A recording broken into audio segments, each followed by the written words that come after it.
भक्तांची हाक ऐकणारे साईबाबा स्वतः मात्र दुष्काळाच्या फेऱ्यात अडकलेत असं म्हणावं लागेल। कारण पाणी टंचाईमुळे शिर्डी साई संस्थानातील निम्मे भक्त निवास हे बंद ठेवण्यात आलेत। भक्तांची वाढती संख्या आणि पाण्याची कमतरता यामुळे साई संस्थानावरती पाणी विकत घेण्याची वेळ आली आहे। संस्थानाच्या ताब्यातील तब्बल 2500 खोल्यांपैकी निम्म्या खोल्या या बंद करण्यात आल्या आहेत।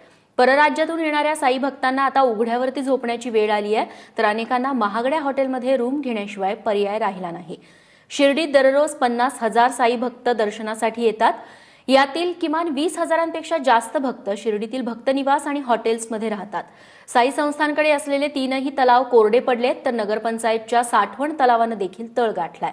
8 दिवसात साई संस्थाननं 17,37,000 लिटर पाणी विकत घेतलंय, ज्याची किंमत सुमारे 2,26,00,000 रुपये इतकी आहे। त्यामुळे आता वरुण राजा लवकर बरसला तरच साईबाबांच्या या भक्तांवरचं संकट दूर होईल। संस्थानचे जे 2,500 साधारणतः रूम आहेत, त्या रूम्सपैकी आम्ही अर्ध्या रूम म्हणजे 50% रूम बंद करायचा निर्णय घेतला आहे। कारण की जो भक्त बाबांचा आहे तो इथं आमच्या रूम्समध्ये जर राहिला आणि त्याला पाण्याअभावी जर त्याची गैरसोय झाली तर नक्कीच ते संस्थांसाठी भूषणावह गोष्ट राहणार नाही।